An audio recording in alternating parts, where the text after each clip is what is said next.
the sponsor. We appreciate their time with us here on 1011 The Answer. Don't forget that we're now in the Lucas Total Wealth Studios. You can schedule your total wealth evaluation today so that you can thrive in retirement at totalwealth.com. All right, Carter's here today, and that tells me Jet should be showing up here any moment and being with us as well. You two are normally on together. How are things going for people over at Carter Radiator?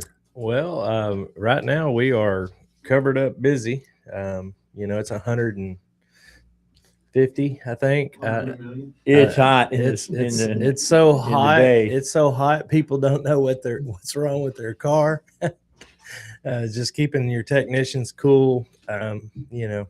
Everything's breaking down and we're busy. So Yeah, well, heat, I think, is probably the toughest thing on a car. I don't think cold is. I think it's heat.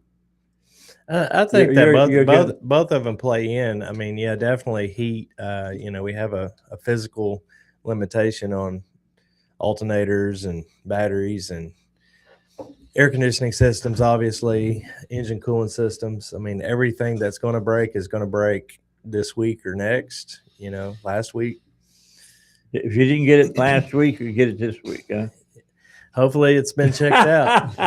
Hopefully, you've been taking care of it. I got a question for y'all. So, I don't know if this is a Dodge Jeep thing because I've noticed it in a lot of them.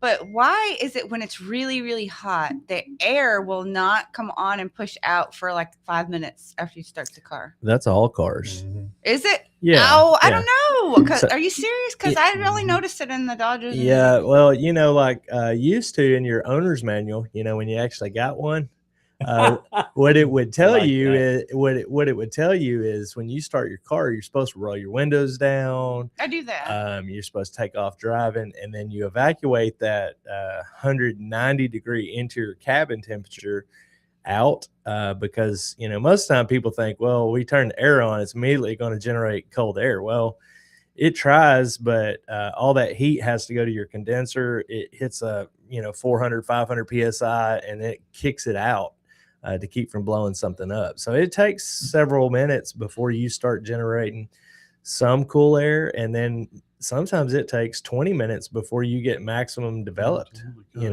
down the interstate. Yeah, I always open up my driver's side window when I get in the car. Oh, yeah. Because if you don't, you're going to be rolling around in a very, very warm car. I mean, where's that heat going to go? You have to let it out. Yeah, I mean, whenever you get in your car and it's colder outside, even at 105, than it is inside, I mean, it's telling you something. Honestly, if it gets down to temp in 5 minutes, I'm gonna say your air conditioner is premium. Oh yeah, operating condition. Yeah. I set mine at 70 degrees, and it stays that way year round. I never move it, and it takes a while to cool a car off. There's a lot of solar energy that goes into heating your car.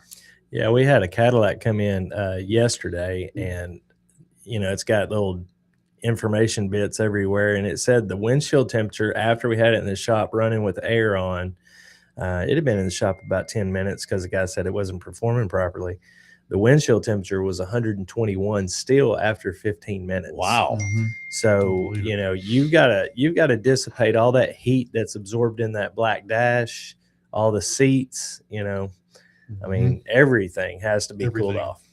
It's pretty amazing that it works the way it does when it's working properly, honestly. But yeah, you want to talk about maximum, stress out performance. I mean, it's when it 107 degrees, the air, like you said, the car is 120 on the inside, but it's incredible actually. But batteries are barbecuing. Yeah, everything. Is cold weather the toughest on a battery for them going bad? Typically my batteries go bad during the summertime. Yeah, you can look at it either way.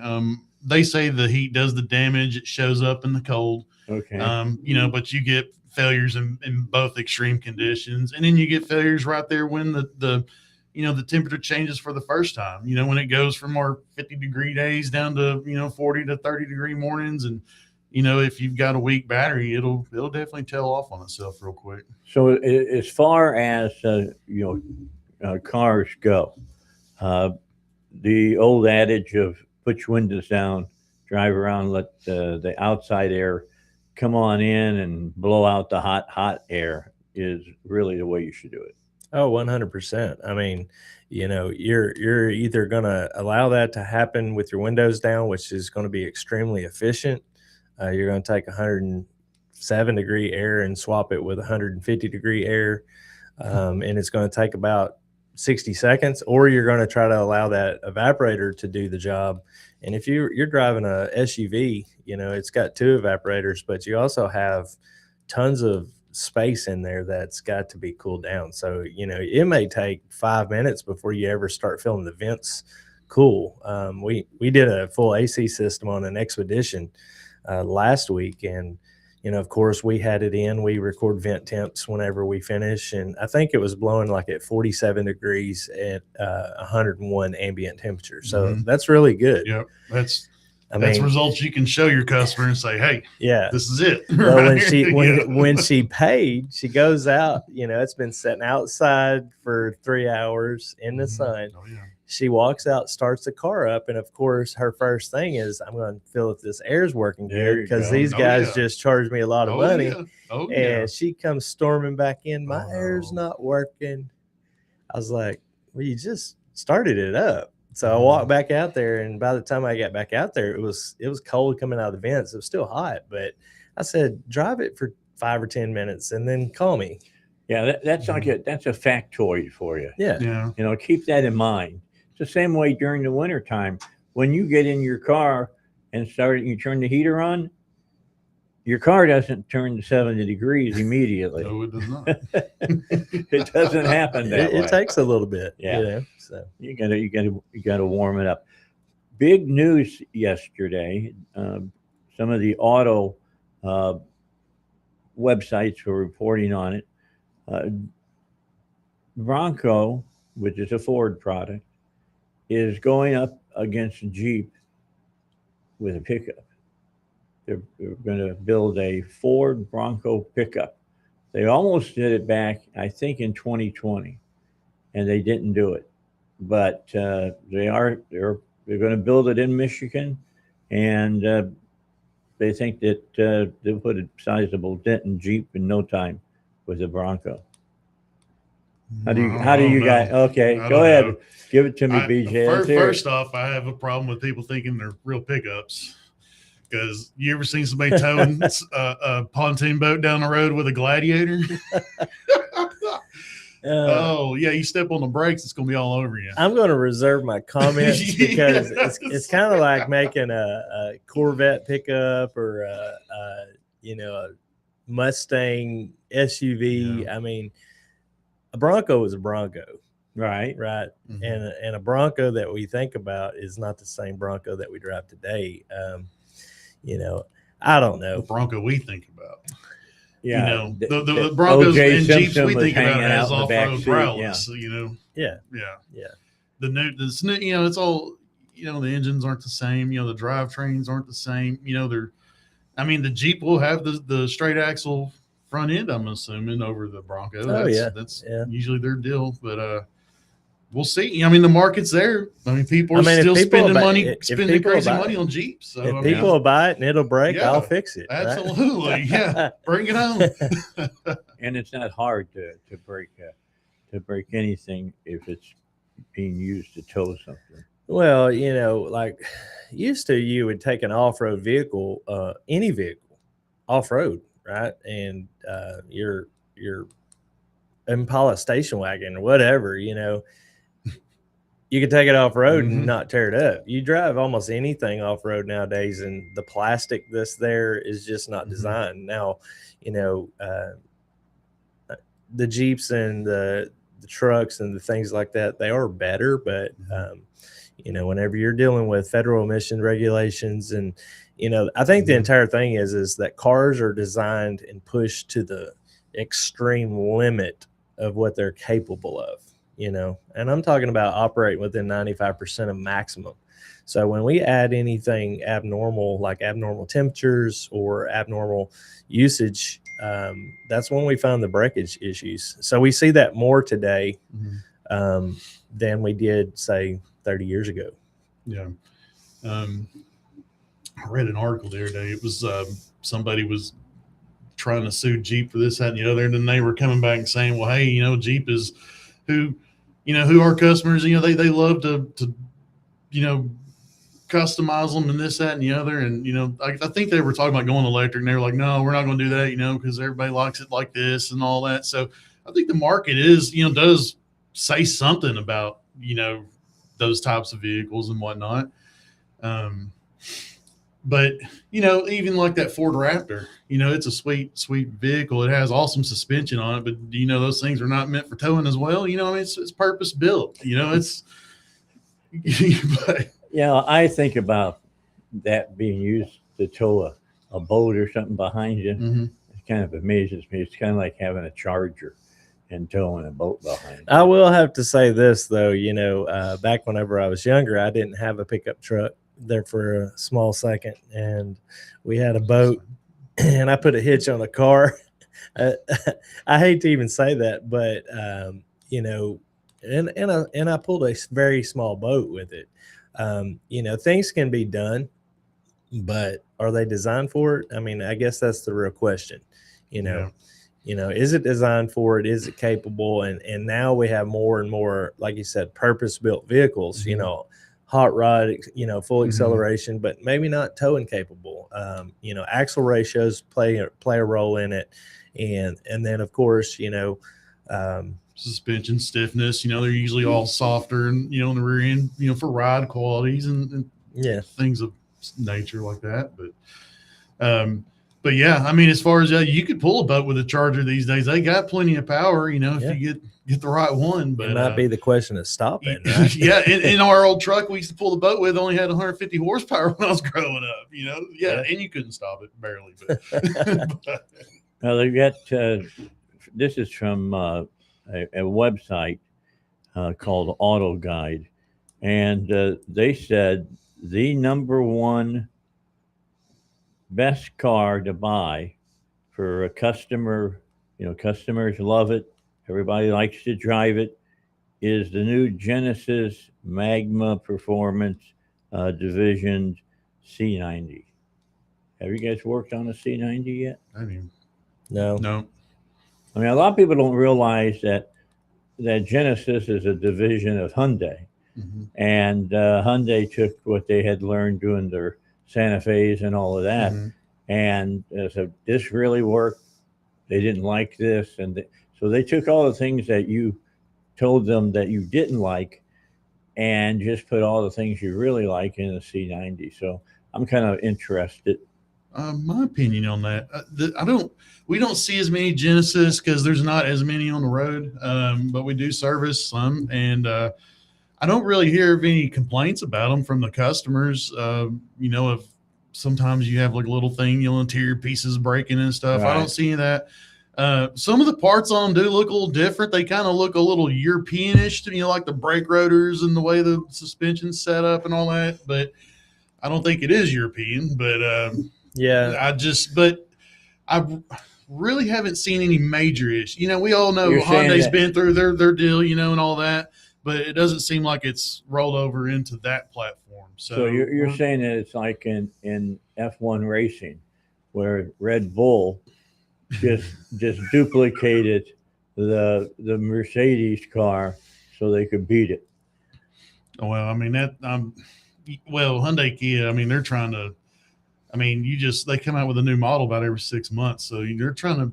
You know, I mean, they're selling units. They're doing what they got to do to sell units, and they're constantly changing. I mean, if you was I would hate to work in the parts room. I mean, I think it would be hard, you know, like I said, because especially like if you had body shop, I mean, it seems like those cars are changing their bodies like every year. You know, there's some new Kia. Well, you know, I think with our Instagram mentality in society is we want to change something every 30 seconds, like change. And that's cool on the front end. I'll tell you, it's a logistical nightmare and a parts supplier nightmare moving 10 years, 15, 20 years from now.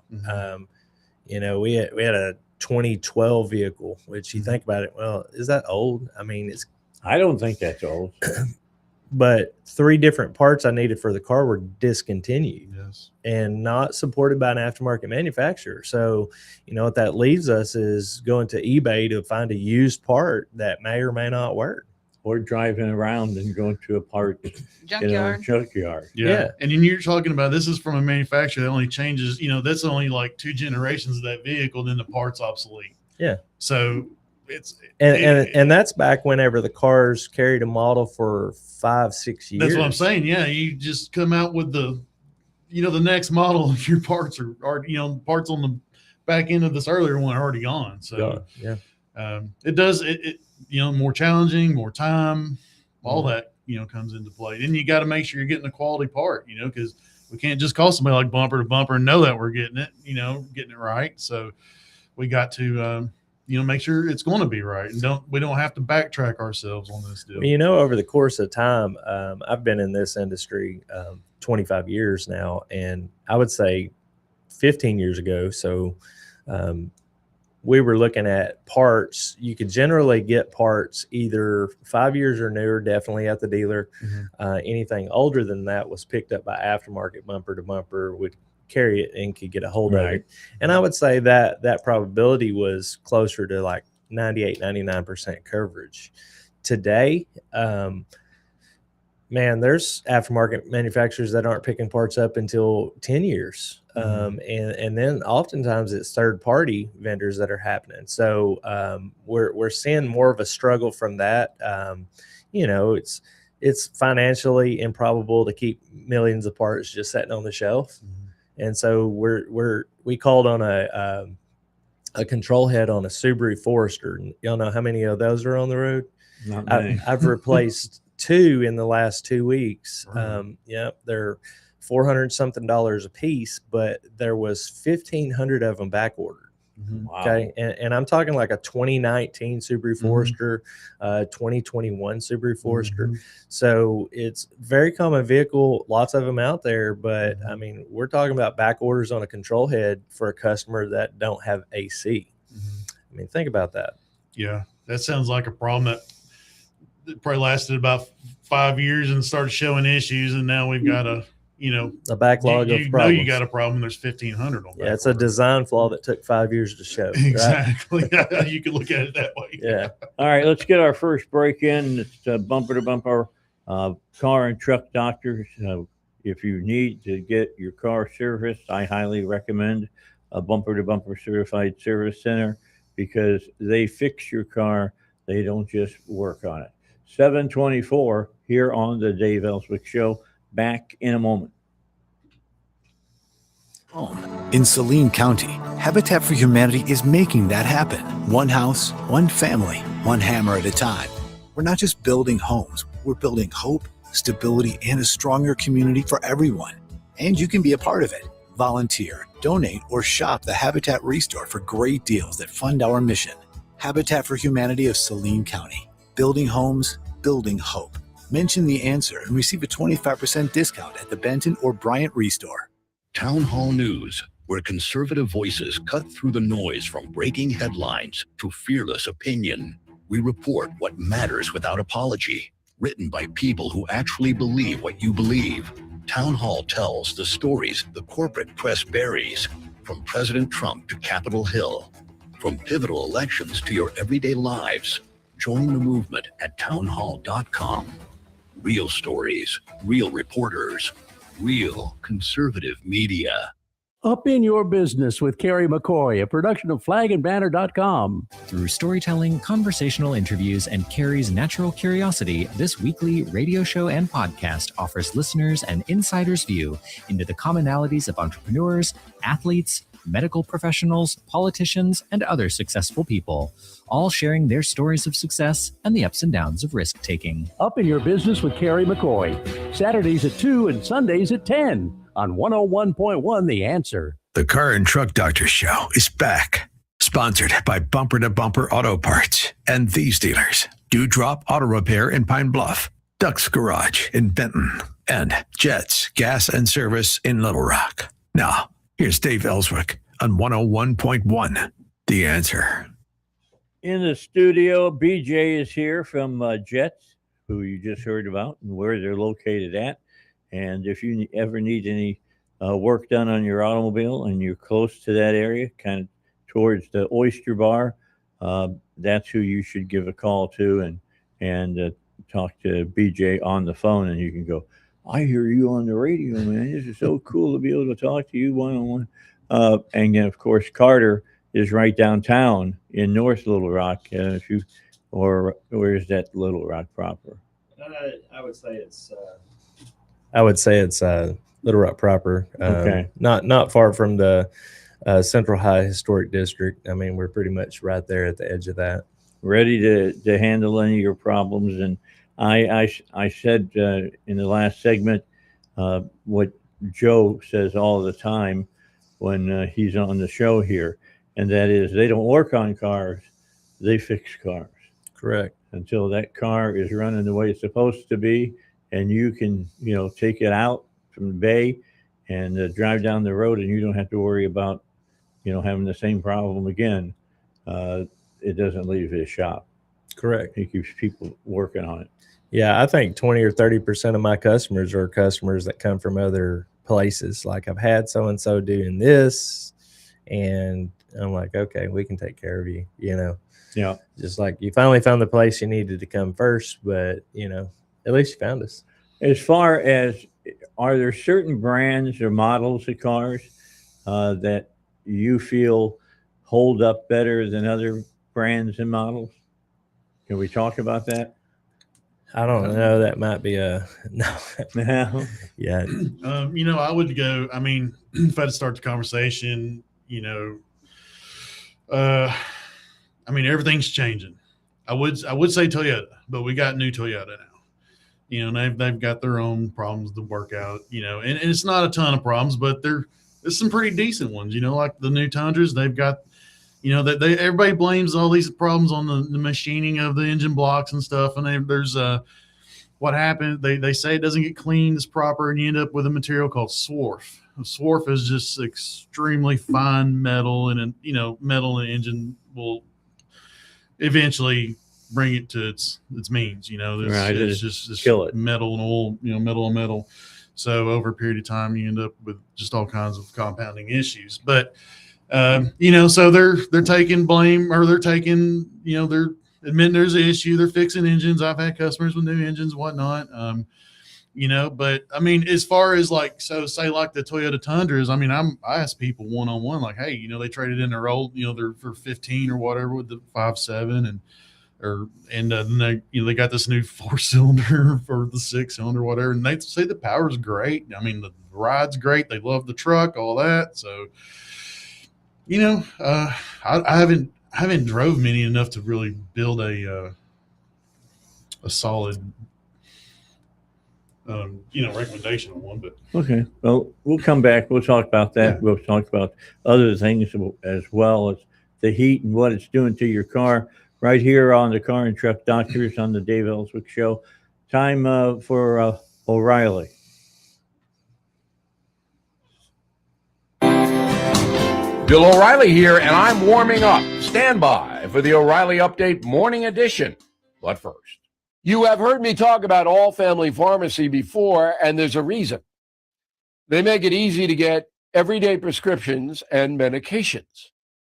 Their licensed physicians handle the prescription process, if appropriate. And what really stands out is their customer service. When you call, you talk to a real person who can actually help you. So please don't wait. Visit allfamilypharmacy.com. On this Thursday, I'm thinking about the midterm elections. The American people are starting to pay attention, but it's impossible to predict anything until mid-October or so. Too many things can change. But most folks are aware of the stakes in the Democrat versus Republican brawl. Here's where we stand right now in August. There is no real leader in the GOP other than Donald Trump. It will be entirely on his shoulders to carry the party in November. But the president's approval is hovering around 38%. Not great, but that can change. On the other side, you have the media, which desperately wants the Democrats to win.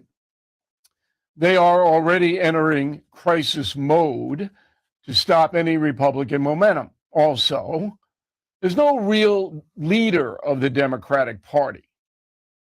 So that makes it very tough to get a singular message across. That's why you're seeing all the socialists and communists run around. So there it is once again. The election will be Donald Trump versus his political opposition and the media. Enjoy the rest of the summer.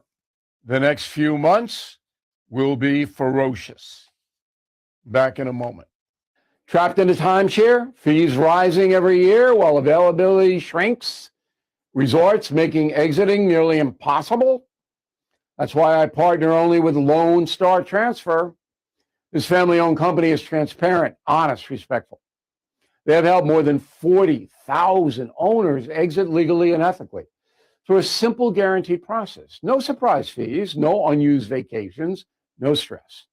Please visit LoneStarTransfer.com or you can call 855-551-7066. Tell them Bill sent you today. That is the Morning O'Reilly Update.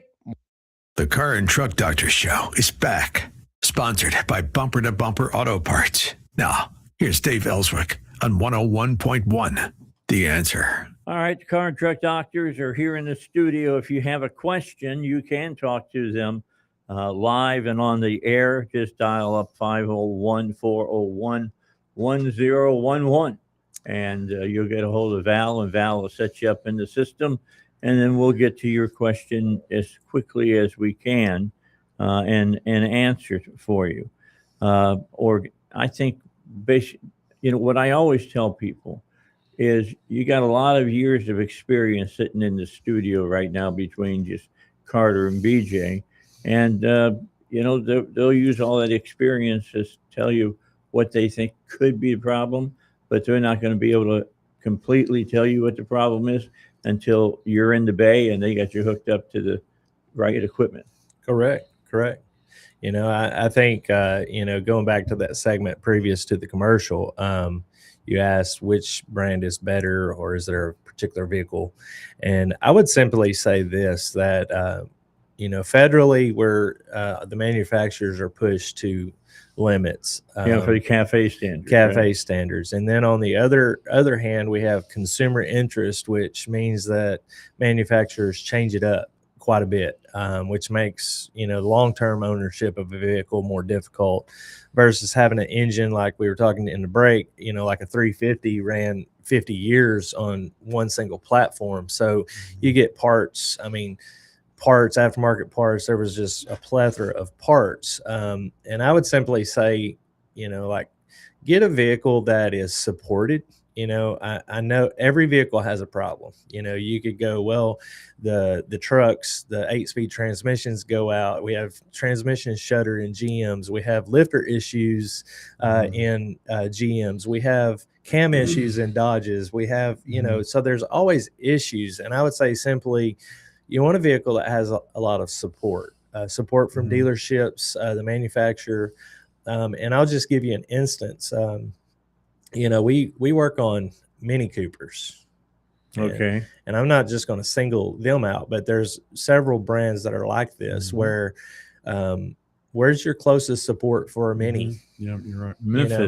Memphis. So if we have an issue and it's not something, like an oil filter, which I can grab from bumper to bumper, brake pads, things of that nature, it goes more electronic. Not only do we have difficulty with repair information because, Mini didn't release everything or we don't have everything, and we have to do a lot more research. But also parts are coming from Memphis, which then have been sourced from, wherever. And you may be down on your little Mini for weeks. And oftentimes you may notice when you call a shop and say, hey, do you work on whatever it is? It's not that we don't want to work on them or that other shops don't want to work on them. It's that they've had struggles before finding parts, and that one car causes a bottleneck. And so instead of taking the bottleneck in, a lot of shops are like, I just won't work on those bottlenecks. Yeah. I would say it's important to buy local, even if you don't want to or whatever, but buy something that you can get parts for locally. The same instance of buying a weed eater or something. You don't want to buy a weed eater from a guy that not going to service your weed eater. You don't want to take it 5 towns down the road just to get a weed eater service. Correct. So it's just the same but different. Going back to the vehicle manufacturer thing, good, bad, all that. Not trying to trash anybody, not trying to get a check from anybody either, but. And like Daniel was saying, all these manufacturers, we all had good stuff, guys. It was all designed, engineered to do exactly what it was supposed to do, and be maintenance and reliable and affordable, and then you got the cafe standards, like that small block 350 Chevy he was talking about. It's considered, what they, now it's a dirty engine, Right. quote unquote. That just essentially doesn't mean anything bad other than it just creates, a little more. It's just not designed to run as lean and whatnot, with all it's old technology, good, but old technology. You can do a lot of things with it, but at the end of the day, it's not, it's not as clean, as lean as they want it to be. Prior smog to standards and stuff. 1985 and, direct fuel injection and all that. If you took your finger and put it in the end of your tailpipe and moved it around and brought it out, it'd be black. Correct. Be black. Yeah. Now it better not be black. Yeah. Yeah. Because the engines run much cleaner now than they did back then. Oh, absolutely. And it's a great thing because I'll get behind a rich running, early model something and it chokes me out. And I'm like, oh, golly, man, how we do this? It's like, but man, I mean, it, and then the government's pushing, like you said, the public or the interest is pushing. And so you end up with parts on these cars and engines that are probably not properly researched and developed, trying to get it on the road. Then you end up with a problem 5-6 years later down the road, and well, to be fair, like even, you're wanting more speeds out of your transmissions because it might get you a 1/10 of a mile better fuel mileage.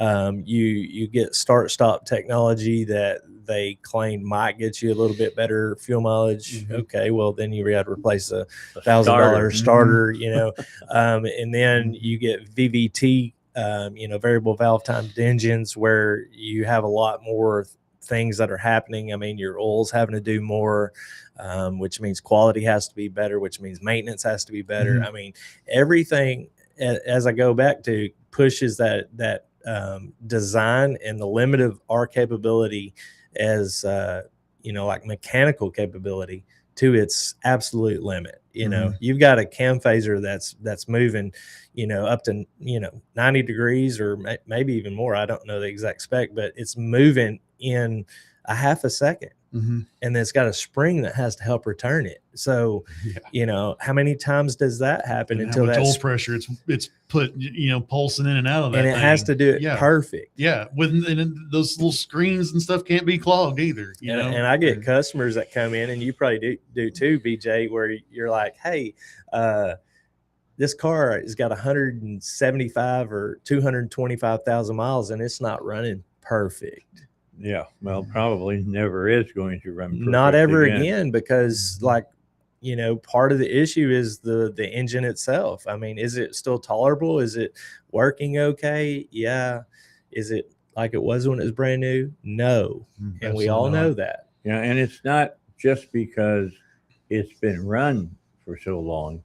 It's about your driving habits and how you drive and what you do when you get behind the wheel. Yeah. Well, it just comes to the point where it becomes into life. You've got, like he said, high, 200 100,000 plus mile VVT engine that's, you know, starting to get sluggish. I mean, you could put ignition and tune-up parts and clean this and decarb that, but at the end of the day, you know, those actuators, those VVT solenoids, all that stuff, that all has to work together to get you that maximum, you know, peak performance, fuel efficiency, all that all works together. It's not coming back, you know, so you just end up with the end of life situation. Yeah, we did an Infinity, you know, it had a VVT time and chain loud noise. We did all that work. It was like, I don't know, it was expensive. I mean, $3,000 or $4,000 to put all the time and chain stuff. We recommended an engine, but it was like 10 grand, right? And so we did all this work. We get it back together. Everything's quiet. Then the fuel pump wasn't supplying enough pressure to help. So then we had to put a high pressure fuel pump because we got direct injection. I mean, we're shooting fuel into the cylinder during the compression. I mean, during the compression strokes. Yeah. So all these things complicating. We get all that finished. He drives it for a year, and now he's starting to have an oil light flicker. Yeah. Oh man, right, dude. Yeah. Goes back to the original recommendation. Like, hey, we should not put $4,000 into a $10,000 motor. Less. And I know that's a very hard pill to swallow. I don't know if I would have done it. I would have probably traded it in, you know, or something. I don't know. But, you know, you get into a place where you start, you know, you have to think about it. Do I bandage this? Do I really love this car? You know. Well, there's something to be said about breaking your seat in and all of that, so that when you get in the car, it feels like home when you get in it. Yeah, you know, that's the way it's supposed to feel. Yeah, everybody loves their comfortable vehicle, you know, but there comes a point, I mean, where you're going to have to make a change because, I mean, that's how life works, man. I got a question though. Do people really feel that way still about their cars? Dude, I've cried when I sold a car. I'll fix a car way longer than I should. Yeah. That's my car, my stuff. But me too, personally. But I'm wondering if customer sentiment, you know, like the public sentiment. I guarantee. No, I've seen. Yeah, when you're at one of those situations and they're desperate to they hope this is going to magically fix something, and you're like, hey, you know, we need to start, you know, like an Ecotech with 200,000 miles on it. It's starting to spring leaks and it's consuming oil and the turbo's going out. You know, it's like, look, you know, you need to start, you know, while this thing's running, you need to start thinking about, you know, it's like George Jett used to say, and he'd be like, hey, a car payment would do you some good. Yeah. And you don't hardly tell anybody that. No, it's not good for our business for sure. No, it's not good, but it's essentially a way of saying, but it's honest. Yeah, it's exactly. Yeah, correct. Yeah. So every car has a lifespan. Yeah.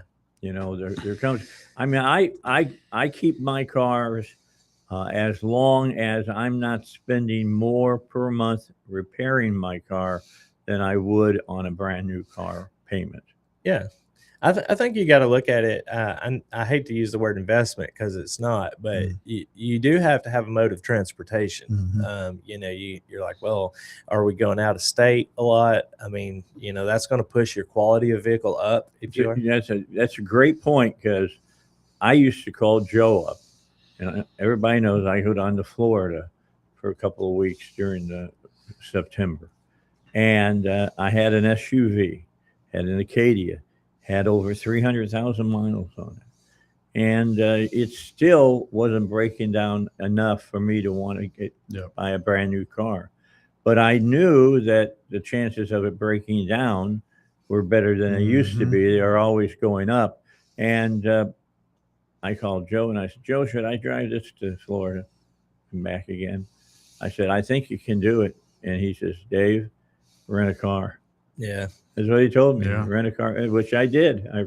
And you know what? That was great, because I didn't have to worry that something was going to go wrong. Yeah, peace of mind is worth something, right? Yeah. Getting to your job, like without like having to pop the hood and put coolant in it or jump the battery, it's worth something, you know. So like, get your car fixed. Have a technician in your back pocket that's actually knows your car. Like Joe knew your car. Yes, right? he did. He simply like, hey, you know, around town, you know, something like that. There's not very much, I guess, worry. Exactly. Yeah, you don't want to break down, but you're 5 miles from your house. The Yeah. tow bill is going to be cheap. You Yeah. break down in Yes. Alabama, the tow bill to get home Yep. is crazy, Yep. right? Expensive. I got Yeah, a couple to of say the vehicles. least. I won't drive 4 hours down the road to deer camp, but but you got the one that you take on the, on the family trip and whatnot. Correct. So it's, but they're all older. I know that would make it there and back in my mind, but it's got a 20-year-old radiator in it. It's got Anything. yeah, that's what I'm saying. In the back of my head, it's eating me up. So Yeah. what are you going to do? It does pay to have a good little commuter car if it fits your situation. And it does pay to have, your family vehicle, obviously, and you want to maintain those, at whatever rate has to be done. But, and when it comes to the little commuter car, you need something that's not completely used up somebody else's used up stuff. If you can find, something with decent mileage, that's, sturdy vehicle, interior's in good shape, all that, have at it, brother. Yeah. I love driving a little dirty wrecked up It's things. like that little Oldsmobile I'm driving. I bought that used. It's 2020. Yeah. It had 50,000 miles on it. Yeah. I'm figuring the engine is just about broke in now. Yeah, you still got some life out of it. I get the funniest calls that I get is, parents looking for kids a new car, From the hey, drive to school. That's or a whatever. tough deal yeah, these days, man. well, they're like, hey, I need to find a good used car, low mileage, and under 5,000. You're like, Well, I'd be meaner if I could do that every day. oh yeah, I mean, yeah. it's like, And I'm yeah, like, but you okay, can't. so one of those things has to give, right? Yep. I said, I'm going to be honest with you. If you're sending your child to college, they don't need to be in a $5,000 car.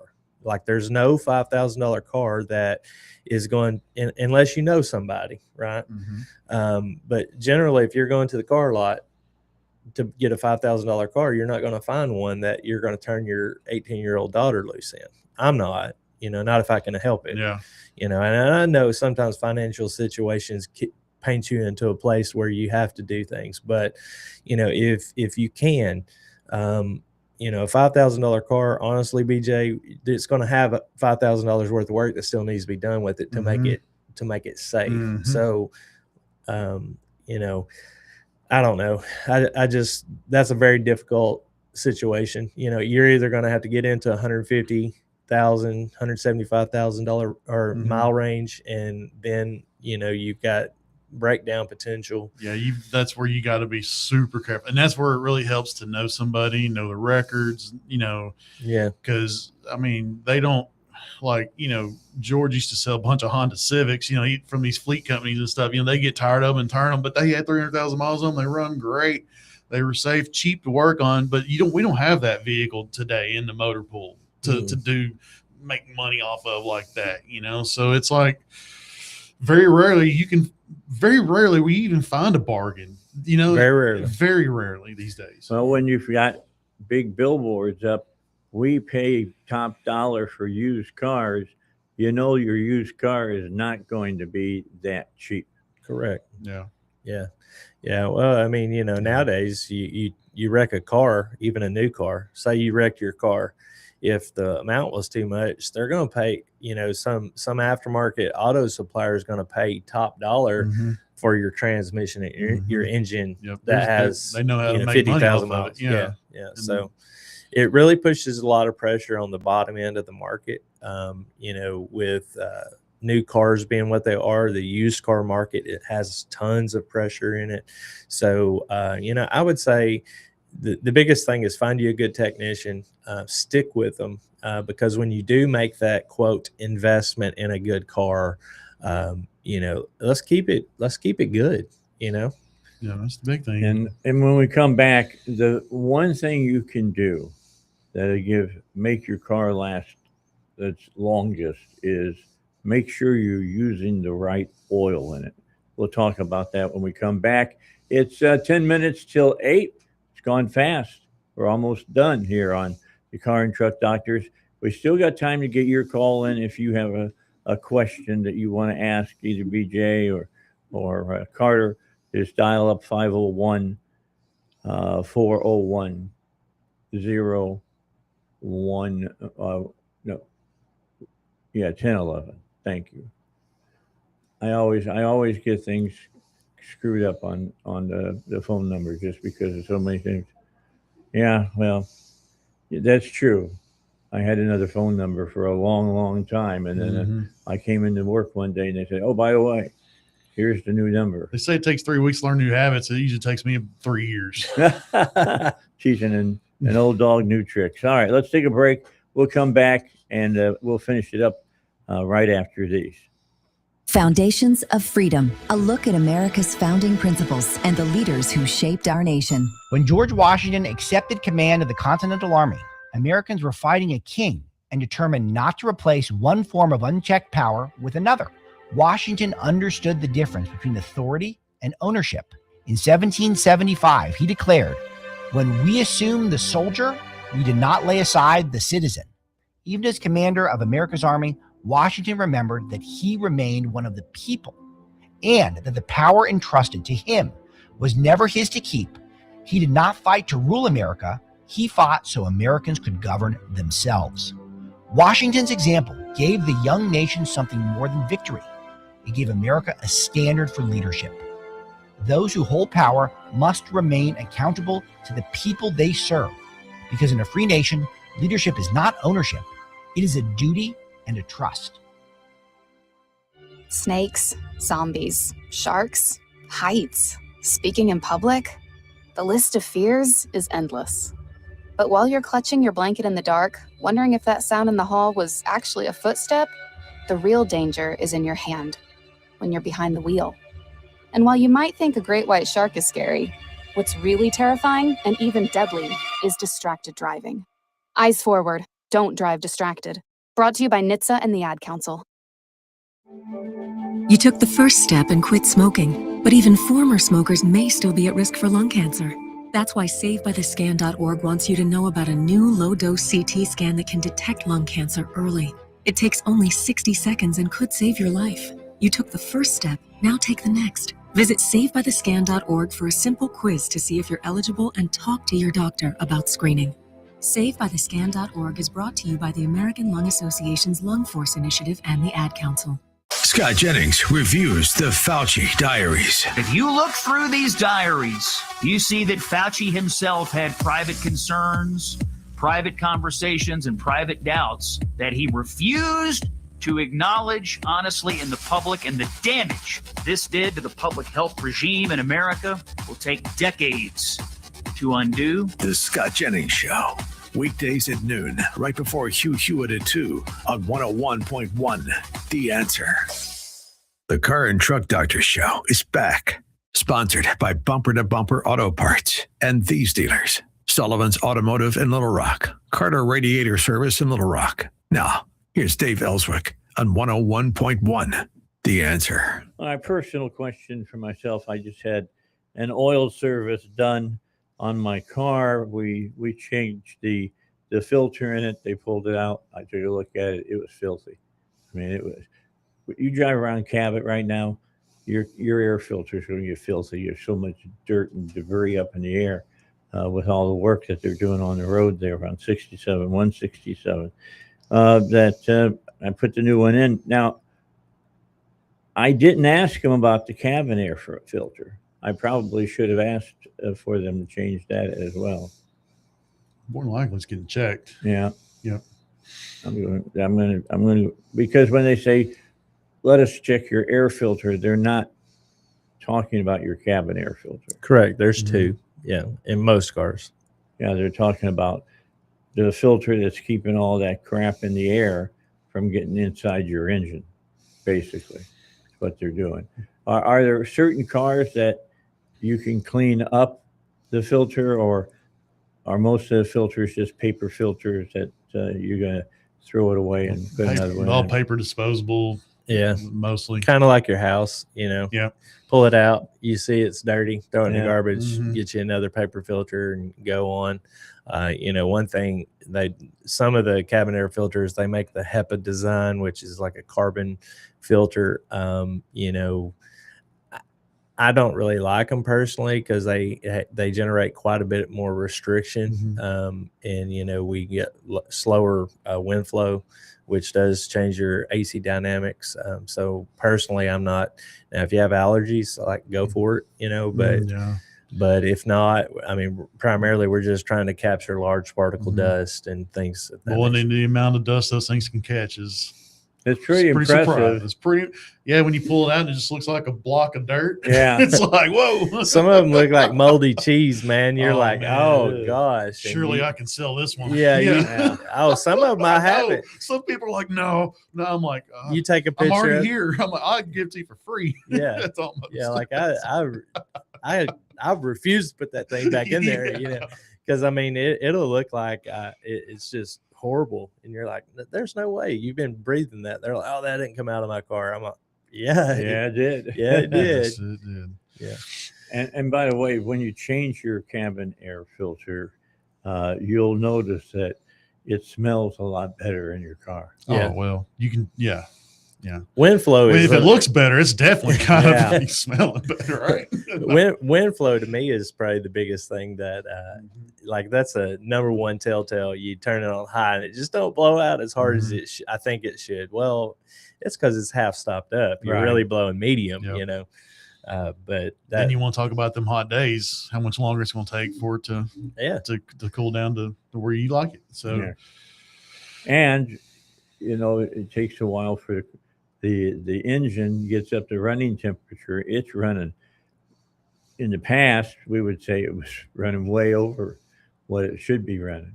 Cars run a lot hotter now than they used to. Oh yeah, especially like pulse width modulated fans where they don't just come on at a set temperature. They'll run between 200 and 230. I mean, that's where they want to be. Like high 200 or 228, somewhere in there. That's where they like to run. Which if you said that back in the 90s, hey, your car's supposed to run at 228. Yeah, people would look at you like, I got a 195 degree thermostat. I wanted around 200. Yeah, exactly. Or maybe you're like me. You took out your thermostat and let it run without a thermostat. I was known to do that. You would be federally mandated to shut that thing down. All it takes is one incident, it's gone, right? I'll tell you the biggest EPA rule I ever broke was that he cut his cats off. I didn't cut. I took one off. Smog pump, man. I had three caps, and I took two of them off, and welded it in a straight pipe. No, he didn't do that. That by the way, that was 20 years ago. We don't want you to get a ticket. I'm not expecting him to show up on my doorstep. That way. Guys, thanks for coming in. Great show today. Carter, give them your location real quickly. We're located at 2505 Wright Avenue, downtown Little Rock. All right. And EJ? 3101 West Markham Street. That's where you'll find them. And you go to any bumper-to-bumper certified service center, you get the same type of work done on your car because they all live by the same code of ethics. That's it for right now. We'll be back. David Fisher will be on, tell you about the economy on the Dave Elswick Show.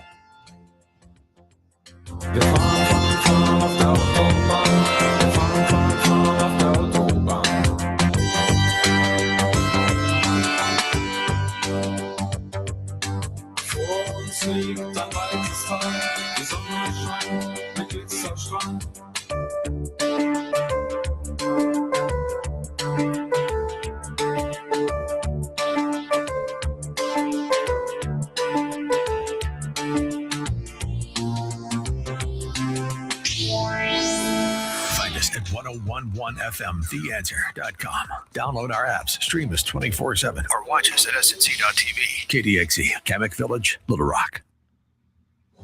Breaking news this hour from Town Hall. I'm Rich Thomason. President Trump now threatens all-out economic war on Iran, but it's a warning it's apparently falling on deaf ears in Tehran. Iranian Foreign Minister Abbas Araghchi is rejecting President Donald Trump's threats of economic pain and isolation, saying such failed policies will only stir more hostility among Iranians and bring more failures. Trump has threatened crushing economic measures against Iran, promising economic warfare and isolation on an unprecedented scale. Araghchi says in a social media post that Trump's threats are meant to divert the attention of the U.S. public from domestic financial problems. I'm Donna Warder. The hands of the national debt clock continue to spin at a dizzying pace. America's debt hitting a record $40 trillion, and it's growing.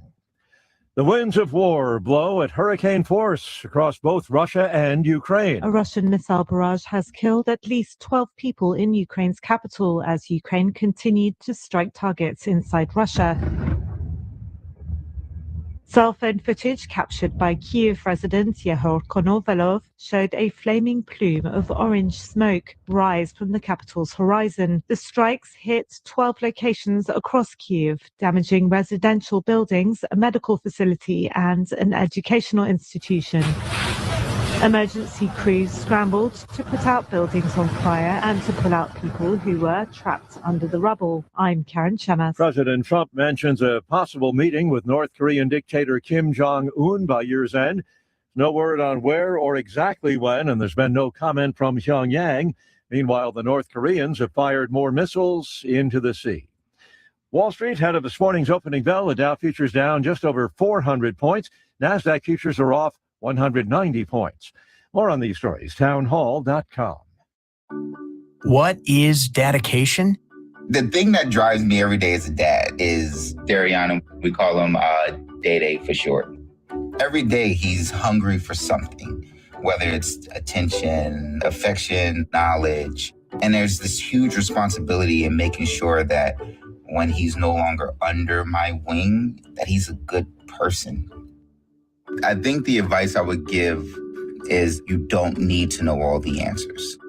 The craziest thing was believing that your dad knew everything. So as a dad, you felt like you had to know everything. You had to get everything right.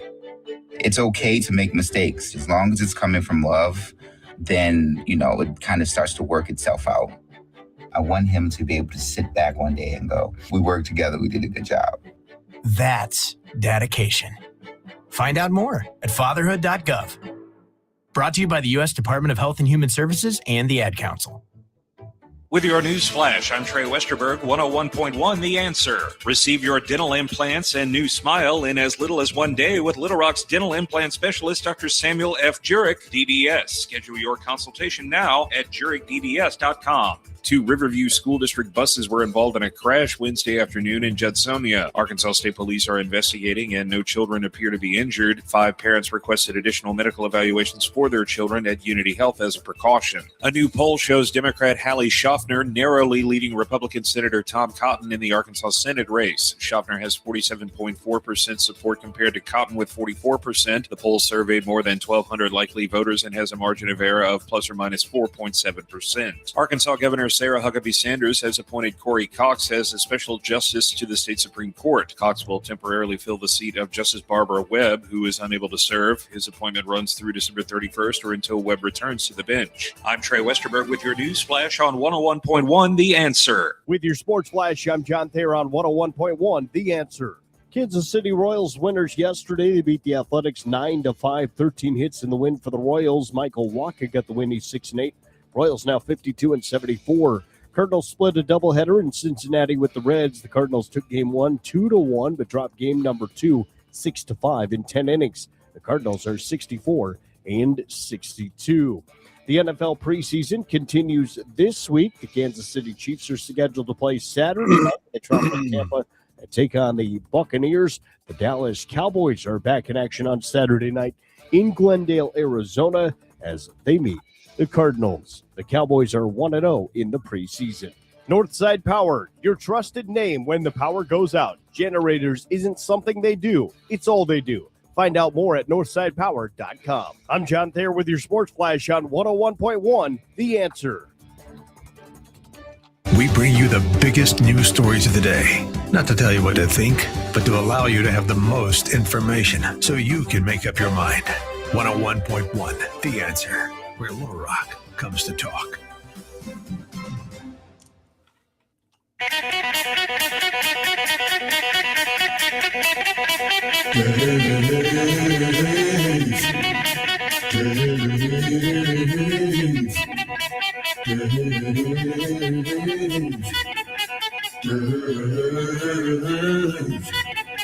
All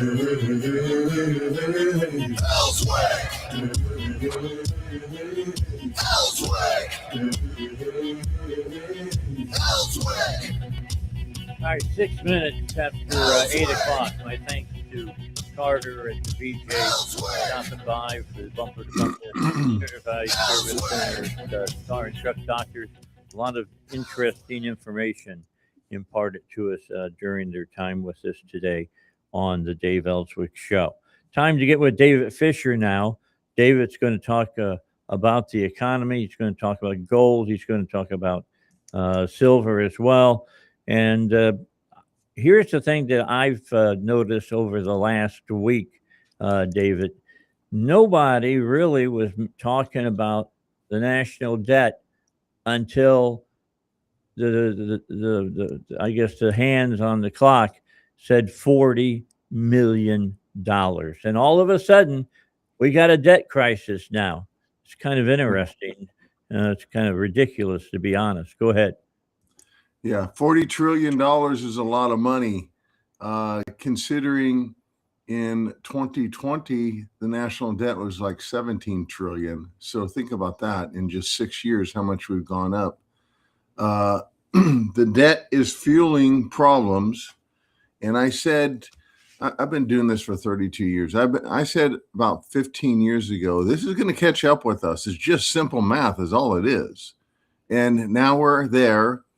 And I don't know if $40 trillion, Dave, is the trigger, but we're really close to it if we're not there already.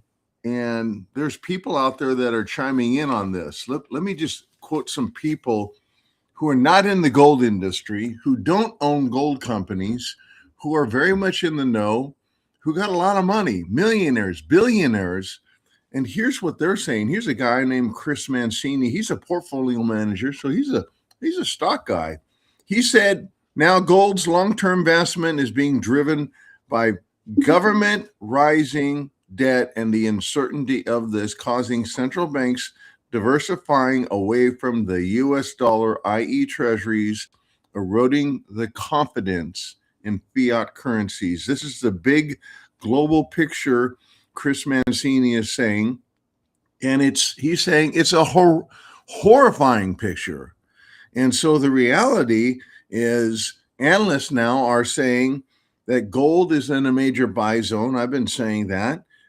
Traders are saying now gold is going to make a big rally. One trader just said it's going to $9,000. He didn't say when, but I would speculate if gold doubled in the last 3.5 years, and we're at 4,400 ish. It's fairly easy to say we'll probably see in the next 5 years gold be at the $9,000 level. But there's other analysts out there like Jamie Dimon. He's been saying a lot. 6 months ago, he said the pathway to gold to $5,000 to $10,000 is an easy pathway, and he's the largest. He's the CEO of the largest bank in the United States, J.P. Morgan. But last week, he said that the government debt is now rising and deficits and debts could trigger some sort of a U.S. Treasury crisis. I mean, that's a huge thing to say. That is his product he sells, one of his many products. And he's telling the people that there could be a crisis. And I said 5 years ago, 7 years ago, 10 years ago on national radio, the next financial crisis will be at the core of the financial system. And Jamie Dimon is, in essence, saying that. Well, he's not the only ones. Elon Musk, he came out last week and he said that America 1,000% is going bankrupt. Wow. I don't know if we're going to go bankrupt because I hold the theory of Ray Dalio, and he spoke last week. He's the largest manager of a hedge fund in the world, and he's warning that now we're in a debt spiral. And what he's referring to is when it's just simple math. When your budget, you don't bring in enough money, and you run a budget deficit, and we're at $2 trillion, and you finance your budget and your budget deficit with debt, which is what we're doing, you put yourself in a debt spiral. And that's what we are now at. He's saying we're not going to be, he differs from Elon Musk. We're not going to go into a default because the Federal Reserve is just going to print a lot of money. But he says what's going to happen is they're going to devalue the currency, the US dollar, massively. That's what his story tells us. Countries do this. And so if you look at that, he's saying you got to have more gold. And he says, and Americans just do not have near as much gold as they should have, especially when we are headed towards this financial crisis. And when you're in a financial crisis, gold is the saver for you, he says. Well, he's not the only one. We have other people coming in and saying very similar things. I don't want to get through the whole litany of things, but Jeffrey Gundlach, Stanley Druckenmiller, all these people who are billionaires and in the know, they're saying now we're headed for a financial crisis. And, you know, when you look at the numbers, gold, and I called the bottom of the market 2 weeks, August 1st, I said, we're in a major bull market now. And since August 1st, compared to now, comparing stock indexes, excuse me, I'm just fighting a cold here a little bit. Gold is up 12%, silver's up 16.5%, while the NASDAQ, who's the biggest mover, and the one they're all talking about, is up 3.7%. And all the other indexes are less than that, 3% and 1% for the S&P and the Dow. So what I'm not saying is this. I don't have a tin hat on today. I don't wear it. The money in your wallet is not going to zero. Right. What I am not saying is there's not going to be this be in food lines and you got to go to the grocery store with your gold and silver. No, I'm not saying any of that. What I am saying is now we are at the math where the world does not want to hold dollars. And we're going to talk about this next week. I'm getting ahead of myself. But next week, there's something that happened just a couple of days ago that's very historic, where the Treasury had to do something to intervene in all this mess, trying to save this from a massive sell-off. We'll get into that next week because it's huge news. But the point of the matter is, I'm not saying we're going through this big crash. What I am saying is clearly this. We're at the math now. We will have a massive devaluation of the dollar. Experts who have nothing to do with gold are saying this. CNBC is saying the gold rally is now in a major bull market. The numbers depict it. They confirm it. Yesterday, we had a huge movement in gold and silver. Just yesterday, gold went up 4.35%. Silver went up 5.8%. And all the other indexes went up 0.25%. Wow. So what I'm also not saying is take all your money out of stocks, bonds, mutual funds, and put it all into gold and silver. But what I am saying, diversify. You got to diversify now because, you know, we have car insurance, we have health insurance, we have homeowners insurance, we have life insurance. You got to have wealth insurance. That's your biggest nest egg. You got to insure your money against these things that are getting ready to happen, a massive downturn. And that's what gold and silver does. All right. The U.S. dollar, we know, is in trouble. You've got a confirmation story for us when we look at the U.S. penny. So what's the story that the U.S. penny is telling us? Well, finally, the U.S. Mint is no longer going to make the penny anymore. Right. Why is that? Well, first of all, it's been for years that we've been losing money because it costs almost 4 cents to make a penny. That doesn't sound effective at all. Elon Musk, when he ran Doge, he tried to shut this down. Even Obama tried to shut this down. Kind of surprised me when I did my studying. President Trump's been trying to shut this down, and he is successful in doing it because it doesn't make financial sense. What a concept. Our government is actually doing something to save money, and President Trump is leading that charge. So we're going to run out of blanks if we not have done so already to make these pennies. It's called a planchette. So what does this mean? Well, when the penny was created in 1793, a penny was worth about $3. Think about that. And actually, when a penny was first created in when the phrase came, a penny for your thoughts, that was 1535. And a penny was worth $13 then. This is before the United States was created, obviously.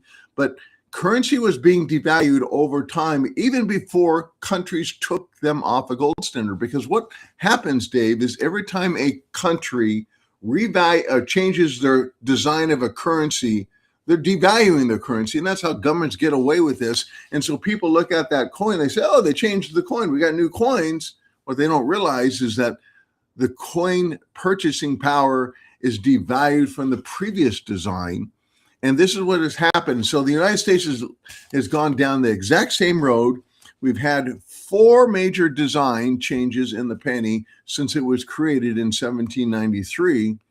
And now a penny is so worth less that they want to not use it, do away with it.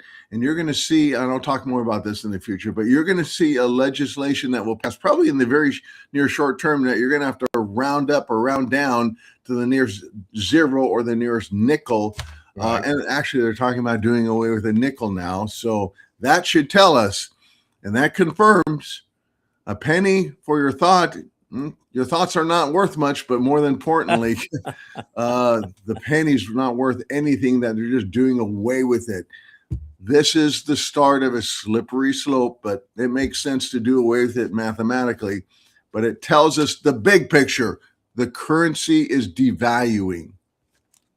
All right. So if you want physical proof, there it is for you here on the Dave Elswick Show. David, we've been talking about Fort Knox for quite some time. It's again in the news, and it was recently visited to confirm that the gold is there. If anybody who's ever saw, Goldfinger with James Bond, know that they had all these gold bars in cages in Fort Knox, and there's supposed to be all that gold in Fort Knox right now. Is it really there? And what did the person say that went and got a peek behind the big door? Well, Fort Knox is in Kentucky.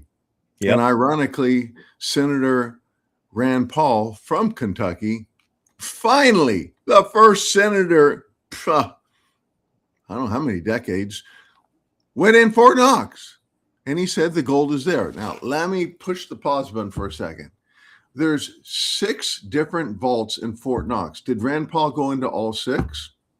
Maybe, maybe not. He didn't comment on that. But only a portion of the United States gold of the 8,133 tons of gold is in Fort Knox. The other gold is stored in 2 other places, West Point and in New York at the Federal Reserve. So he didn't go to those places. So we don't know. And he didn't drill holes in every bar, test the bar to make sure it's really gold. He didn't match up the serial numbers with the original report of 1953 on who owns that gold. Do we own that gold that's in what he saw? We don't know that. So that's called a detailed audit. And President Trump wants that detailed audit. I'm not throwing Rand Paul under the bus, but what I am saying, we got to put this statement in perspective. He can't confirm for sure if all that gold is free and clear and the United States owns it, and is it really all gold, and is it all really there because of what I just described. But here's what the other side of the story is. Mike Lee, senator of Utah, Republican, he tried in February of last year trying to get into Fort Knox, and Fort Knox said no. He says, well, what do you mean? I go to military installations all the time. Fort Knox replied and said, this is Fort Knox. You can't come in. He says, but I'm a senator. He says, no, Fort Knox is locked up. You cannot come in. Elon Musk, same year, last year, tried to go in. He ran Doge, a government accountability and verifying government's assets. He couldn't go into Doge. President Trump couldn't get into he couldn't get into Fort Knox. President Trump couldn't get into Fort Knox. But for some reason, Rand Paul, who's been trying for a year and a half, got into Fort Knox. I will give him some credit. He said gold, it's amazing. And I would be awestrucking to see a room full bars of gold. But he said the big picture is really this, and I'm going to quote him. He says, this confirms that our dollar has devalued over 85% since they took us off a gold standard. The dollar has lost 97% since the Federal Reserve came about in 1913. And what was $3,300 then is only worth $100 today. Think about that. He goes on and says, prices are rising. Things cost you more. You go to the grocery store, things cost much more. Why? Because they're devaluing our money, quote unquote. Once upon a time, it was not devalued. We were backed by gold. The paper dollar was linked to gold. It was a form of the gold standard, but not today. It forced us to borrow money. We run a debt. A deficit runs up to $2 trillion. Part of the debt is bought by the Federal Reserve with newly created dollars. This is inflation. That's why prices are up. Prices are up 25% in the last 5 years. This is inflation. It's deficit spending. It's related to unbalanced budgets, end quote. That's the real story. And unfortunately, they're getting massively ready to devalue our currency because that's the only way out of this mess. And Ray Dalio says they're not going to default. They're just going to print a lot of money and devalue it, like I said.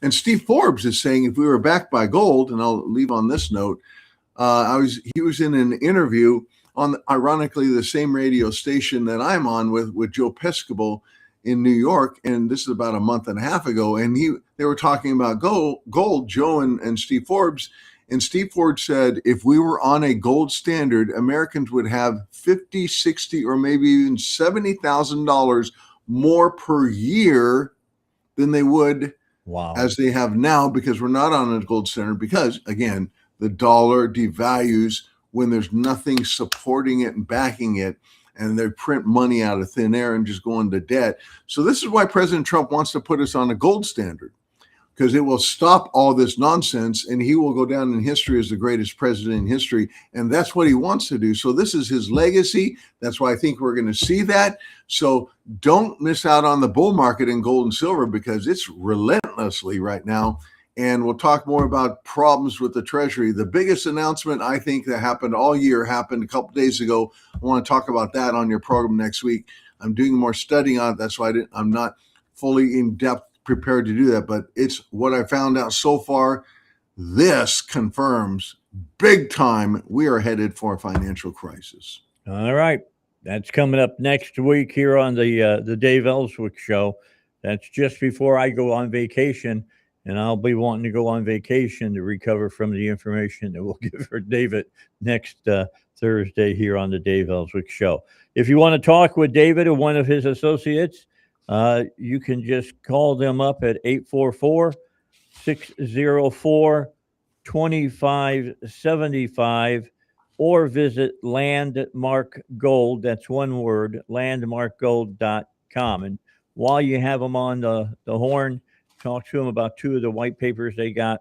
One, BRICS, the new financial system that could dethrone the U.S. dollar as the global reserve currency, and one written by David, The Golden Era, that has a silver lining. So with that all said, we'll say goodbye to you, David, and I'll be talking to you next week. I look forward to it. All right. Thank you very much. All right. David Fisher here. From Landmark Gold on the Dave Elswick Show. Again, landmarkgold.com or 844-604-2575.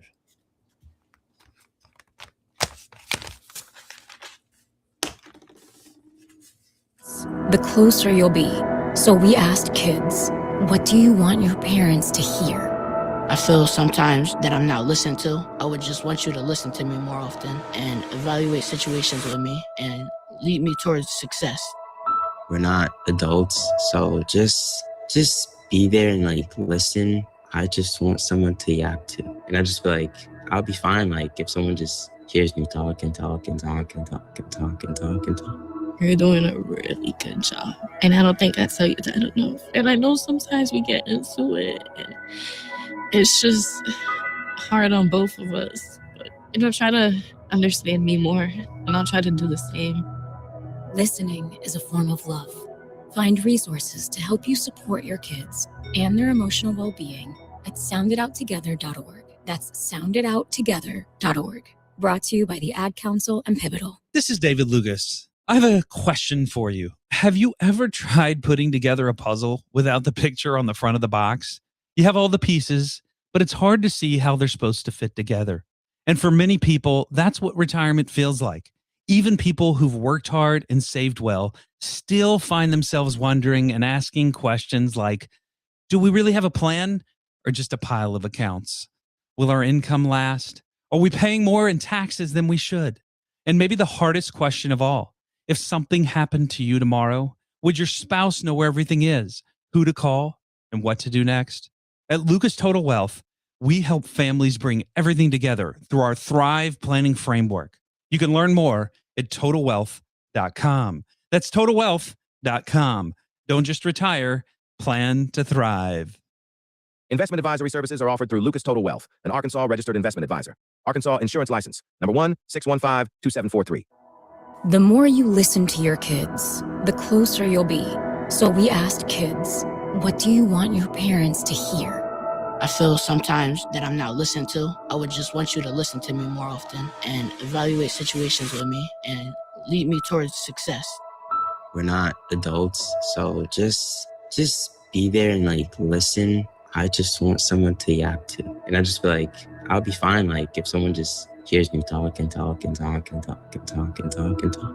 You're doing a really good job. And I don't think I tell you that enough. And I know sometimes we get into it and it's just hard on both of us. But, try to understand me more and I'll try to do the same. Listening is a form of love. Find resources to help you support your kids and their emotional well-being at soundidouttogether.org. That's soundidouttogether.org. Brought to you by the Ad Council and Pivotal. I'm Ferenc Tove, host of the Your Personal Bank Show. I use common sense as an entrepreneur, financial literacy educator, and speaker to understand how current events affect our money, our economy, and our freedom. Grow your money safely, reduce taxes, increase returns, and create positive arbitrage with Your Personal Bank. Tune in to the Your Personal Bank Show, Saturdays at 1 p.m. or contact Ferenc at yourpersonalbank.com. The Your Personal Bank Show, Saturdays at 1 p.m. on 101.1 The Answer. The conservative voice of Arkansas, The Dave Elswick Show on 101.1 The Answer. All right, let's get into the other news that we should take a look at for today. We've taken care of telling you about your car and all the different things you should be doing with it in this hot weather. And this hot weather is going to stay with us for a while. They're saying that it's going to be hotter here than in Florida, where I'm going on my vacation in Panama City, about 12 degrees cooler than what we got here in Arkansas. So that in itself is an interesting take for me. Let's go back and talk about what's going on as far as the rest of the news, though. First of all, there's new information coming out in Iran with the economic D-Day that the president is talking about now, about how they're going to cripple Iran totally by taking away all of their abilities basically to make money. And he has told other countries as well, you don't play ball on cutting Iran off, we'll raise your tariffs so high you won't be able to deal with them. So that's something that we're going to have to watch. I'll talk more about it after the news. News is coming up next. And then we'll talk about, again, what Trump is talking about economic warfare and an economic D-Day. With SRN News, I'm Rich Thomason in Washington. America's national debt has hit another milestone, another record high, a staggering $40 trillion and still growing. President Trump is tightening the screws on Iran, threatening tremendous economic consequences for any country that does business with the Islamic Republic. Tehran is brushing aside the threat. The president says he plans to meet with North Korean dictator Kim Jong-un by the end of the year. There's been no confirmation from Pyongyang. The South Korean military reports the North has fired off a series of short-range ballistic missiles off of its east coast. The pilot of a small plane is dead, 2 Pennsylvania state troopers injured. The plane and a state police helicopter on a training mission collided at an airport near Harrisburg, Pennsylvania last evening. Stocks opening lower this morning on Wall Street, and this is SRN News. Hey, I'm Brant, and her name is Sherry. Hello. She's a friend of mine whom we were just praying for because of a surgery she just went through. Yes, and I am very happy about something you actually talk about all the time, which is MediShare. That is right. Yeah. So what was your experience like with MediShare and the healthcare bills? Honestly, Brant, seamless. And what a blessing that is when you're already nervous about a health issue, which I was. Yeah. Members shared my expenses. There were zero problems. And let me tell you, having people pray with you when you call in with your need, that is just... It is refreshing. Yes, that's what it is. So I keep telling people love MediShare and they love saving tons of money too. The typical family can save $500 a month. I am very thankful for MediShare. It is so different. And I mean different in a very, very good way. It is good different. Call now. They're easy to talk to and you can get a price within 2 minutes. Call 844-45-BIBLE. That's 844-45-BIBLE. 844-45-BIBLE. Here's the deal. The government is over $38 trillion in debt, which means the IRS isn't slowing down. And the tax code is complex and unforgiving. So it's not surprising if you're one of the millions of Americans that owe back taxes to the IRS. Unfortunately, they're the world's most powerful collection agency, with the ability to garnish your wages, seize your bank accounts, and even take your home or business. But don't be stressed or worried any longer. We're Optima Tax Relief, America's most trusted tax resolution firm. We have resolved over $3 billion in tax debt for our clients. Our award-winning professionals deal with the IRS every single day, protecting our clients and preparing them for the best possible resolution. For tax help you need, for tax help you can trust, give Optima a call today. Call 800-965-1433. 800-965-1433. 800-965-1433. Optima Tax Relief. Some restrictions apply. For complete details, please visit OptimaTaxRelief.com. The TV tide is turning, and millions of Americans are tuning to Salem News Channel. For breaking news, common sense analysis, and the conservative voices leading the conversation, SNC delivers the stories that matter most. Watch Scott Jennings, Larry Elder, Mike Gallagher, and many others tackling the issues facing our nation. Stream free on Pluto TV, Samsung TV, the Roku channel, and more. Salem News Channel, the news you want, the perspective you trust. Mike Gallagher sees the president fulfilling a promise. There is a dramatic decline in violent crime in America. He wants to make America great again, wants to make America prosperous again, he wants to make America safe again. I've seen and been to enough rallies. That was in his DNA. He says it over and over again. Well, guess what? He's making America safer again. It's a fact. The Mike Gallagher Show, weeknights at 11 on 101.1. The Answer. The Dave Elswick Show continues now. 101.1. The Answer. All right, let's go back to the story we started at the bottom of the hour and give you all the information. I was telling you about this economic D-Day on Iran that the president gave a address about on Wednesday night. He said, "No one has given the Islamic Republic of Iran a greater opportunity to make a deal than me. Tragically for them, they have failed to take it. Therefore, today, I'm announcing the most crushing economic operation ever taken against any country. This will be economic warfare and isolation on an unprecedented scale. Their navy is gone. Their air force is destroyed. Their military factories are now rubble. Their currency is worthless, and their country is hanging by a thread.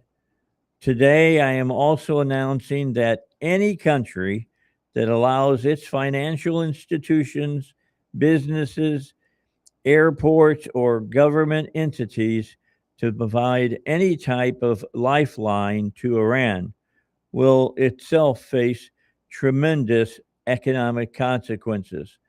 Oil smuggling, swap lines, cash transfers, exchange houses, ship registries, front companies. If it all needs to stop now. You know who you are. This is going to be an economic D Day, and we need all of our allies to stand with the United States of America to isolate and defeat the Iranian threat. These maniacs are on the ropes, and these historic measures will cripple them and their ability to project terror worldwide. Iran will never have a nuclear weapon.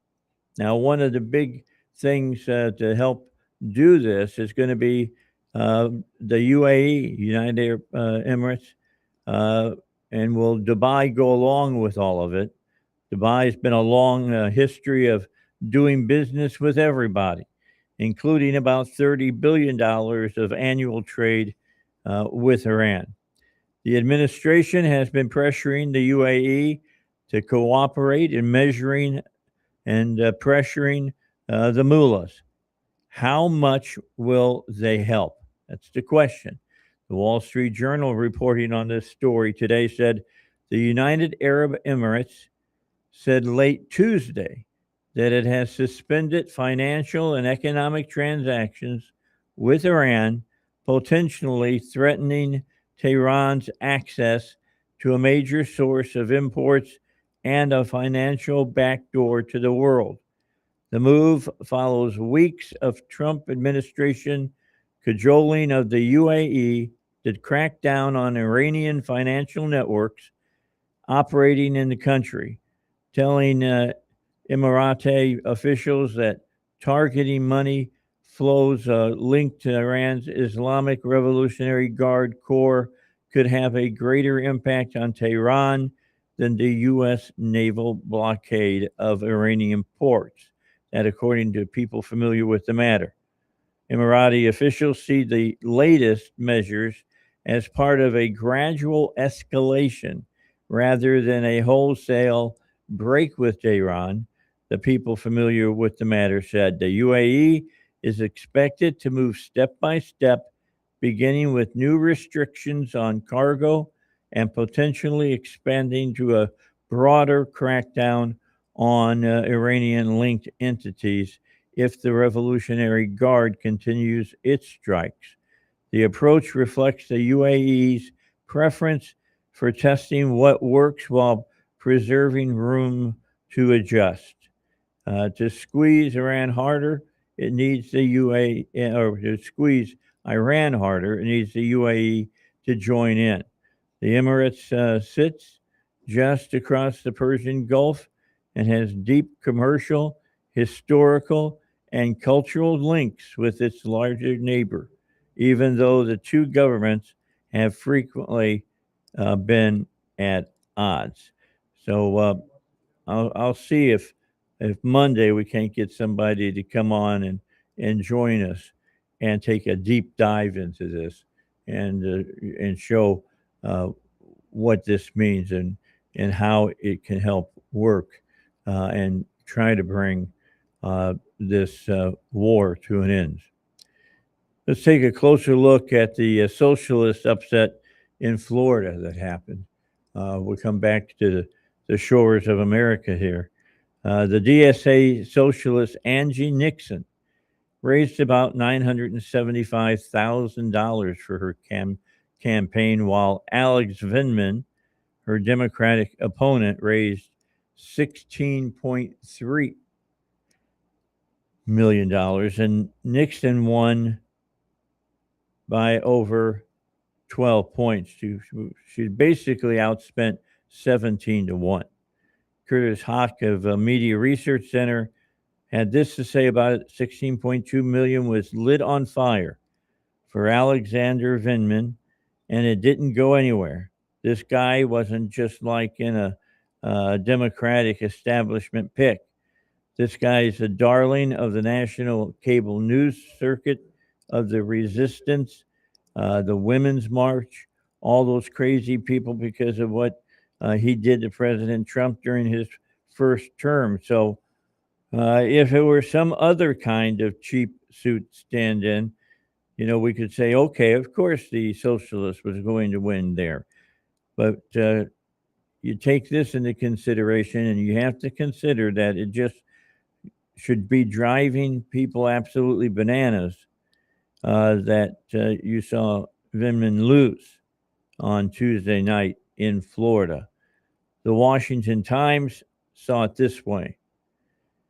Miss Nixon's victory in the primary was a stunning upset over her well-funded Democratic opponent, who rose to national prominence in 2019 when he testified against President Trump during the first of his 2 impeachment trials. Mr. Trump savored Mr. Vindman's defeat on Tuesday night on social media, saying, "How cool is that?" The president posted on X. Tuesday's results in Florida notched another victory for a growing army of socialists across the nation in the 2026 elections. Candidates touting socialist agendas have secured primary wins in Michigan, the district of in D.C., New York, Pennsylvania, and Colorado by honing in on voter anger and frustrations about the rising cost of living and promising free health care, free daycare, and free and rent freezes. Okay, so the DSA is promising all of this. We're $40 trillion in debt. How much extra debt is it going to cost to give people Medicare for all, to give free daycare for single parents, to have somebody watch their children for them, and to make up for rent that landlords are losing in these rent freezes? I mean, that's a big question to be asked, since we're going to talk about our economy and our dollar specifically next Thursday with David Fisher. I will keep that story handy so that we can talk to. I'll send it to David and ask him to be ready to talk about it here on the Dave Elswick show. Also, other news that's out there: the LA mayoral candidate Rahman is hiring the same consulting group that worked with Zohan Madani and, of course, Graham Plattner. And you got one win there, one loss. Says the story, this is going to be interesting. Karen Bass's socialist pedigree is pretty well established. Rahman may end up making Bass look like a moderate.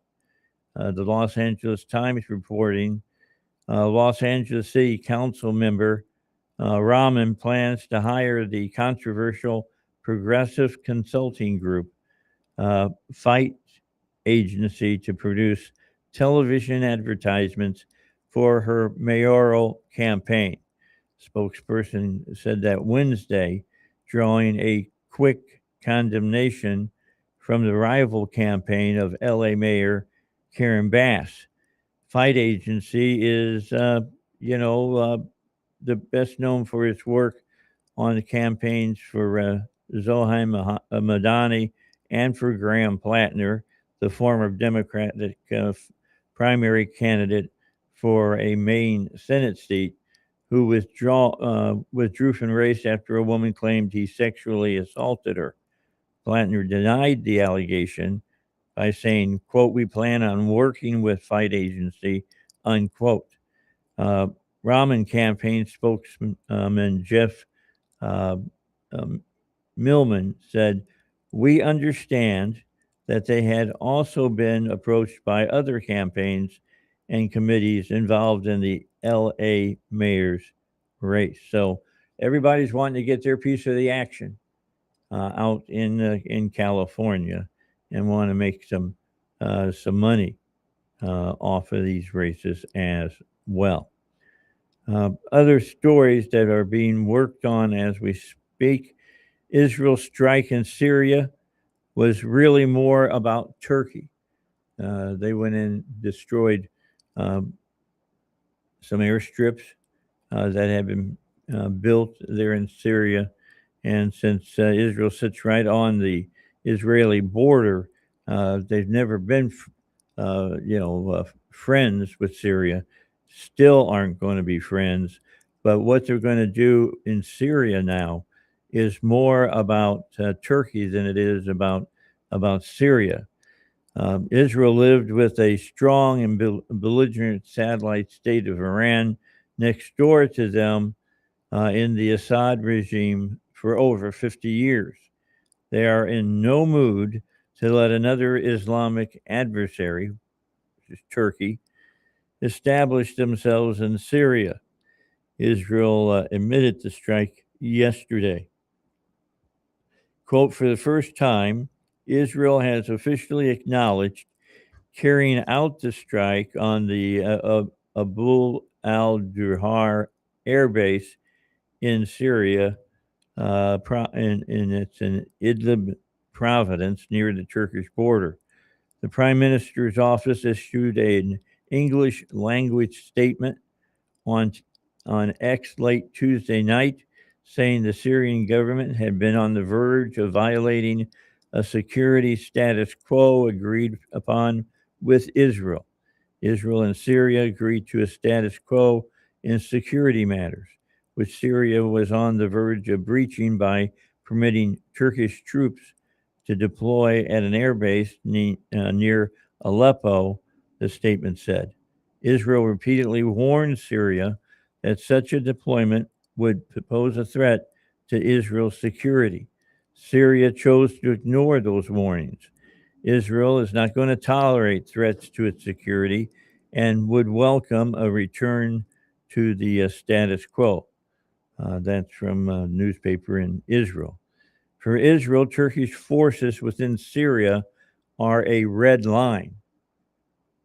Ahmad Shirawi from Israel said that it's been clear about that red line and concerns over threats emanating from Syria since the fall of the Bashar al-Assad regime in December of 24. Israel has maintained a security zone beside Syrian territory and conducted airstrikes against perceived threats, including military bases that were slated to host Turkish forces, such as the T4 airbase in central Syria, which Israel struck back in February of 2025. We've had Enrico, we've had Justin on. They've talked about this. Israel's not going to wait now and wait for another, October 7th to happen. If they see buildups going on, they're going to act accordingly about that. All right, we got to get our final break in for today's show. Let's do that when we come back. The Trump administration sanctions 2 members of the International Criminal Court. What's that all about? I'll tell you when we come back here on the Dave Elswick Show. If things don't change, can you imagine America in 20 years? Scary thought, isn't it? The good news is we have the power to take our nation back. Stay right here for all the information you need. 101.1, The Answer. Churches, businesses, and individuals, Habitat for Humanity Saline County needs you. This September, we're breaking ground in Benton for our 21st annual Apostles Build, constructing a home for a deserving family. But we can't do it alone. Your donation helps fund the materials, labor, and love that makes this build possible. Partner with us today. Visit HabitatSalineCounty.com for information. Habitat for Humanity Saline County. Building homes, building hope. This is 101.1, The Answer, where Little Rock comes to talk. Start your day with Dave Elswick in the morning, breaking down the stories shaping Arkansas and the nation and hearing what you have to say. Then in the afternoon, join Doc Washburn as he takes on the biggest headlines, asks the tough questions, and opens the phones for real conversation. Because on 101.1, The Answer, talk radio means your voice matters. Call in, sound off, be a part of the discussion at 501-401-1011. Plus, hear from some of the biggest names in talk radio. CNN Scott Jennings, Mike Gallagher, Larry Elder, bringing you smart analysis, strong opinions, and the debate everyone's talking about. Local voices, national perspective, and your chance to be heard. 501-401-1011. 101.1, The Answer, where Little Rock comes to talk. Concerned about market risk? I'm Ference Toth, host of the Your Personal Bank Show. The S&P 500 valuations are higher than at any time ever recorded in stock market history. This includes 1929 and 1999. Annuities and Your Personal Bank offer unlimited upside with no downside risk. Tune in to the Your Personal Bank Show Saturdays at 1 p.m. or contact Ference at yourpersonalbank.com. The Your Personal Bank Show Saturdays at 1 p.m. on 101.1 The Answer. There's a real battle going on, not only for our future, but that of our children and grandchildren. How do we ensure they have it better than we do? One way is to keep listening to us. We're your information source in the battle. 101.1, The Answer. You can watch the show right now. The Dave Elswick Show is streaming live on Facebook. This is 101.1, The Answer. All right, back with you. Final segment for a Thursday show. I don't want to go back to Tuesday. Let's be in Thursday so that we have Friday tomorrow to deal with the weekend. I was talking about the International Criminal Court.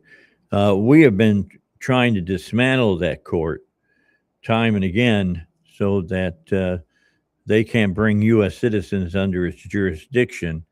Now, we've been taking care of that by dealing with the signatories to the court. CNN reporting that U.S. Secretary of State Marco Rubio targeted 2 International Criminal Court officials with new sanctions amid his campaign to, quote, dismantle, unquote, the court. Rubio announced in a statement he's imposing sanctions on ICC President Tomoko Akane, who is Japanese, and senior trial lawyer Abdoulaye Sevi, who is Sinhalese. These individuals have directly engaged in efforts by the ICC to investigate, arrest, detain, or prosecute officials whose government has not consented to ICC jurisdiction, said the Secretary of State. The ICC denounced the new sanctions, saying that they undermined the rule of law. More from Rubio.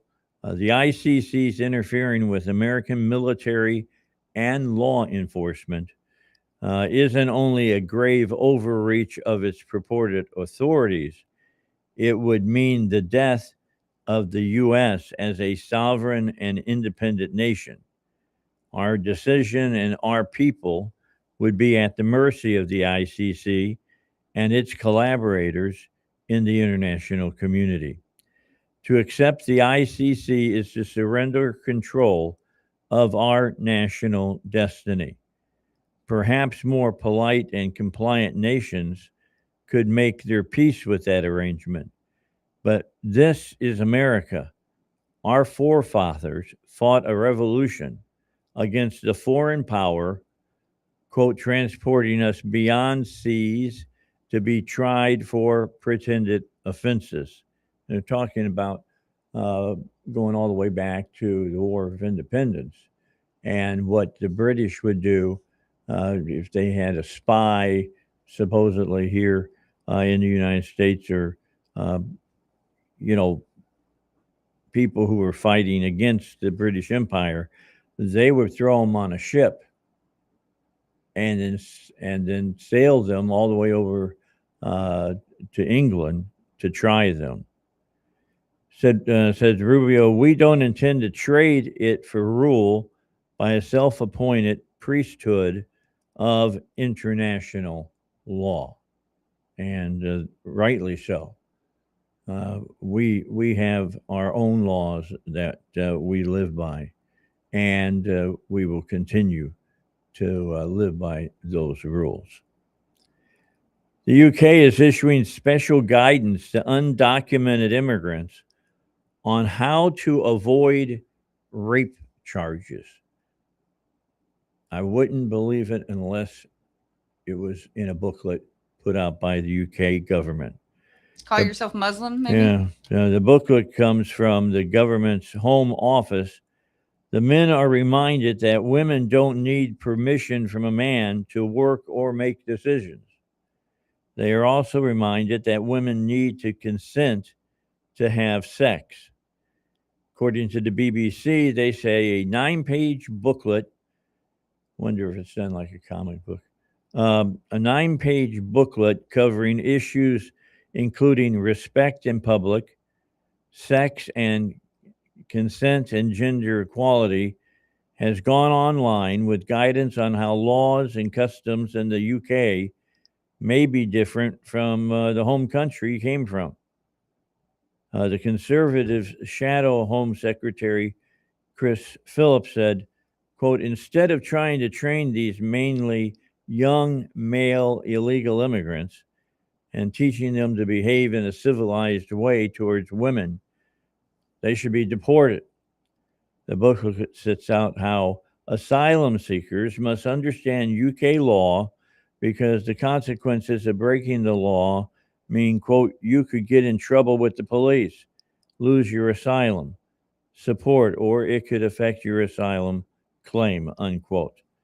A section on gender explains that women in the UK have equal rights to men and do not need the permission from a husband, father, brother, or any other man to do things like work, study, travel, or make decisions.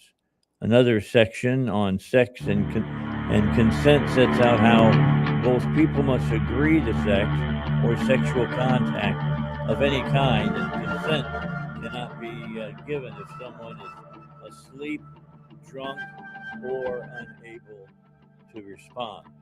Martin Dalby said, if they're having to teach men from different cultures not to rape children, is that an admission we're importing dangerous men? Good question. Well, I'll see you tomorrow at 7:05 here on the radio. We'll start it off with Enrico and Justin, talk about what's going on in the Middle East, and then we'll finish it up with Razorback Zach and talk about the Hogs as they get ready for the new college football season. Until then, you have a great day. Stay cool. Don't get out in the heat if you don't have to. And then I'll be with you in the morning at 7:05 here on the Dave Elswick Show.